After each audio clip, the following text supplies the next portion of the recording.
अगली हेयरिंग कब है, हेयरिंग में 27 तारीख को क्या हुआ था, उससे पहले क्या हुआ था, तो इसका डिटेल आपको हमने बताते चला हूं, अभी भी बता रहा हूं दोबारा भी कि जो फर्स्ट हेयरिंग। जय हिंद दोस्त, मैं आपका दोस्त सवाजीत, अंतरराष्ट्रीय प्लेयर दोस्त, सबसे इंपॉर्टेंट बीपीएससी टीआरई 1.0 2.0, इसके अलावा नियोजित शिक्षकों के बारे में बात करेंगे। आज 2003 की भर्ती, 2004 की भर्ती, 2009 और 2011 की भर्ती के जो नियोजित शिक्षक हैं आज पकड़े जा रहे हैं कि अवैध टीचर हैं। एक सर्टिफिकेट पे 5-5 नौकरियां करने वाले नियोजित शिक्षकों को जो आज 15 से 16 साल तक का तनख्वाह दिया गया, वो किस आधार पर दिया गया, क्या नियोजित शिक्षकों से ये तनख्वाह को वापस लिया जाएगा। जो योग्य शिक्षक थे उस समय भी, जो योग्य शिक्षक थे वो बाहर हो गए थे। आज जब सक्षमता पेपर देने की बारी आई, सक्षमता के लिए फॉर्म का आवेदन शुरू हुआ, तब मालूम चला सीटेट के एक कैंडिडेट पास है, उसके स्थान पे अलग अलग जिलों में 5 लोगों ने आवेदन किया है, यानी एक सर्टिफिकेट पे 5 लोगों ने आवेदन किया है। कितनी बड़ी धांधली और कितनी बुरी धांधली है, जो कि बिहार राज्य में एक अपने आप को स्पष्ट करता है कि बिहार राज्य में सरकार केवल अपनी मनमानी की है और किसी भी प्रकार का सरकार ने ये कोशिश नहीं किया कि युवाओं को रोजगार दिया जाए। आखिर कब तक बिहार के युवाओं के साथ धोखेबाजी, कब तक बिहार में युवा अपने संघर्ष के लिए लड़ते रहेंगे। आज बीपीएससी टीआरई 1.0 2.0 में धांधली करता पकड़े गए।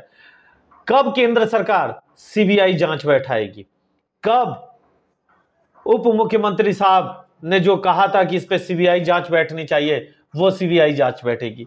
अभी जो इंपॉर्टेंट मुद्दा यह है कि बिहार में जो लड़के भाषा आर्ता को लेके कोर्ट गए थे, लगातार आप लोग का क्वेश्चन है कि सर कोर्ट में क्या हो रहा है, कोर्ट में अगली हेयरिंग कब है, हेयरिंग में 27 तारीख को क्या हुआ था, उससे पहले क्या हुआ था, तो इसका डिटेल आपको हमने बताते चला हूं, अभी भी बता रहा हूं दोबारा भी कि जो फर्स्ट हेयरिंग हम लोग ने रखा था कि श्रीमान भाषा आहारता को शून्य कर दिया गया, जबकि विज्ञापन में भाषा आहारता को मान्य किया गया था, मान्यते हुए पेपर लिया गया था। पेपर के बाद जब यह देखा गया कि अब उतने कैंडिडेट पास नहीं है, तो भाषा आहारता को शून्य कर दिया गया और जिसके कारण जो पास कैंडिडेट थे वो भी बाहर हो गए।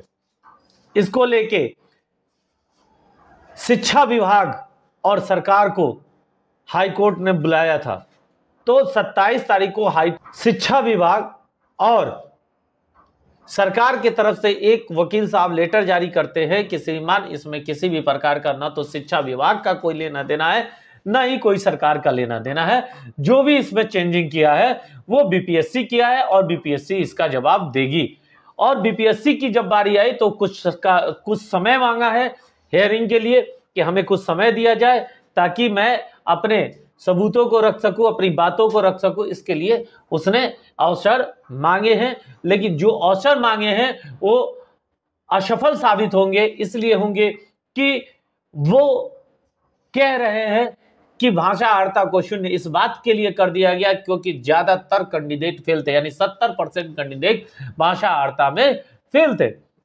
और भाषा आहारता में फेल होने के कारण इस भाषा आहारता को मैंने शून्य कर दिया। भाषा आहारता इतना हाई लेवल का था कि उसमें ज्यादातर कैंडिडेट पास नहीं हो पाए। क्या जब पेपर बनाया जा रहा था तो उस समय आपने इसकी जांच नहीं किया? और अगर जांच किया तो फिर पेपर होने क्यों दिया? और पेपर जिस दिन हो रहा था उसके अगले दिन पेपर कैंसिल की घोषणा क्यों नहीं कर दिया? आपने इंतजार किया कि भाषा आहारता में ज्यादातर लड़के पास हो जाए। जब आपने देखा कि भाषा आहारता में ज्यादा से अधिक लड़के फेल हो गए तो आपने भाषा आहारता को शून्य करके अपनी मनमानी किए और मनमानी करते हुए बीपीएससी टीआरई 1.0 में अदर लड़कों को आपके चॉइस के हिसाब के लड़के भर्ती हो, उसके लिए आपने खेला खेल दिया, जिसके कारण योग्य शिक्षक अयोग्य हो गए। आपने कहा कि बीपीएससी लेवल का पेपर जो है वो शिक्षकों से हल कराया गया, जिसके कारण फेल हो गए। अरे आप ये चीज सोचिए कि बिहार में बीपीएससी लेवल के पेपर को सॉल्व करके जो लड़का हिंदी में पास हुआ है, जो भाषा आहारता में पास हुआ है, उसकी क्वालिटी कितनी हाई रही है, और वैसे योग्य टीचर को आपने अयोग्य घोषित कर दिया। इसमें आप सरकार को क्या जवाब देंगे? बीपीएससी लेवल जो एक बहुत हाई लेवल माना जाता है, उसके टॉपर को टक्कर देने वाले लड़के जो 11 नंबर, 15 नंबर, 22 नंबर भाषा में प्राप्त किए हैं उनको अयोग्य घोषित करने का मतलब है कि आपने बीपीएससी को अयोग्य घोषित कर दिया। आपने बीपीएससी के उन सिद्धांतों को अयोग्य घोषित कर दिया जिन सिद्धांतों के कारण आज बीपीएससी का पटाखा फहरता है। आज पूरे हिंदुस्तान में जो बीपीएससी का एक लेवल बहुत हाई माना जाता था उसको आपने तार तार कर दिया। बीपीएससी को हाई लेवल दिखाने के लिए आपको भाषा आता लागू रहने देना चाहिए था। अगला मौका देते, अगले मौके में भर्ती होते चाहे नहीं होते, लेकिन आपने बीपीएससी में उन युवाओं के साथ छल किया जिन्होंने बीपीएससी लेवल के पेपर को टॉप कर पास होकर अपने आप को सच समझा दिखाया, अपने आप को एक हाई लेवल का टीचर दिखाने का प्रयास किया कि मेरे अंदर योग्य है, हमारे अंदर योग्यता छुपी हुई है जो मैं हाई लेवल के शिक्षा को प्रदान कर सकता हूं बिहार में। लेकिन आपने ये देखा कि आपके मन चॉइस लड़के नहीं आ पा रहे हैं, इसलिए वो जो बीपीएससी क्वालिफाइंग कर सकते थे लड़के उनको अयोग्य घोषित करके आपने जो अयोग्य थे उनको योग्य घोषित कर अपने आप को एक सही साबित करने का प्रयास किया। आज जो बीपीएससी टीआरई 1.0 और 2.0 और सक्षमता पेपर देने वाले नियोजित शिक्षकों में जो अवैध टीचर पकड़े जा रहे हैं उसका जिम्मेदार और दोषी कौन है? क्या कोई अपना बैनर लगवाएगा कि इसके दोषी हम हैं, इसके जवाबदेही हमारी है? सरकार को एक अयोग्य घोषित करने के लिए ऐसे कार्यों को करना पड़ा जो कि एक पूरे बिहार के युवाओं के लिए एक दाग का तुल्य बन गया है। अब इनका आप बैनर लेके प्रचार करिए, घूम घूम के पूरे बिहार राज्य में प्रचार करिए कि वोट दोगे तो जो अयोग्य हैं वो योग्य साबित होंगे और ये नीतीश की सरकार है, यहाँ पे योग्यता का कोई भी महत्व नहीं है। योग्य व्यक्ति अदर स्टेट में जाके अन्य काम को करे, मजदूरी करे, गारा माटी करे, लेकिन अयोग्य टीचर को बिहार में जगह मिलेगा। और इसकी जांच अभी तक सीबीआई की जांच क्यों नहीं हो रही है? अनेकों जांच बिना फालतू के हमारे इंडिया में सीबीआई जांच हो रही है, अन्य चीजें की जांच हो रही है, लेकिन अभी तक बिहार में इतनी बड़ी धांधली, शिक्षा विभाग में धांधली की जांच सीबीआई द्वारा नहीं हो रही है, जबकि अभी तक सीबीआई जांच हो जानी चाहिए। बिहार में अयोग्य टीचरों को योग्य करने का ये दोष केवल और केवल जाता है तो सरकार को जाता है। और बीपीएससी 1.0 और 2.0 की जो भाषा अर्था और इसके अलावा जो सक्षमता पेपर देने वाले योग्य टीचर हैं उन सबका आवाज है, पूरे बिहार का आवाज है कि सरकार जवाब दे कि ये अयोग्य टीचर भर्ती कैसे हुए और इतने सालों का तनख्वाह कैसे उठाए।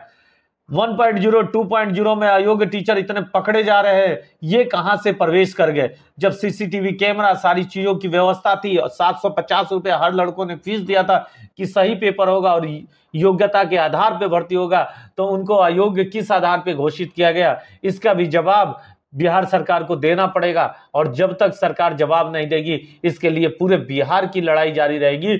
और बिहार में हर युवा के हाथ में बैनर होगा कि वोट सही जगह दो, वोट उस व्यक्ति को दो जो रोजगार दे, जो बीपीएससी 1.0 2.0 और नियोजित शिक्षक की सीबीआई जांच कराए या मुख्यमंत्री जांच हो। इस पे जांच विधिवत बैठनी चाहिए, जैसे उत्तर प्रदेश के अंदर जांच बैठा है, उत्तर प्रदेश के अंदर कार्रवाइयां हो रही हैं, वैसे ही बिहार में भी कार्रवाई होना चाहिए। उत्तर प्रदेश के अंदर तो अधिकारी को निलंबित कर दिया गया कि आपको मौका दिया गया था कि अच्छा पेपर कराइए और आपके यहाँ धांधली हुआ, तो उसमें कहीं ना कहीं आप भी दोषी हैं। इस चीज को कहते हुए उत्तर प्रदेश के अंदर अधिकारी को निलंबित किया जा रहा है, अधिकारियों को धरपकड़ शुरू हो गया है। और बिहार में ऐसे गद्दार अधिकारियों को आज प्रोत्साहन दिया जा रहा है केवल इसलिए कि गद्दार अधिकारी उनके कहने पे अपने चॉइस के लड़कों को भर्ती कर रहे हैं और योग्य अभ्यर्थियों को बाहर कर रहे हैं। यानी बिहार की योग्यता को माटी में मिलाने का प्रयास करने वाले सभी अधिकारियों पे कार्रवाई होना चाहिए, मंत्रियों पे कार्रवाई होना चाहिए। और अगर देश में कोई दोषी है तो उसको भी धरपकड़ कर उसके ऊपर मानहानि का केस दायर करना चाहिए। जय हिंद, जय भारत।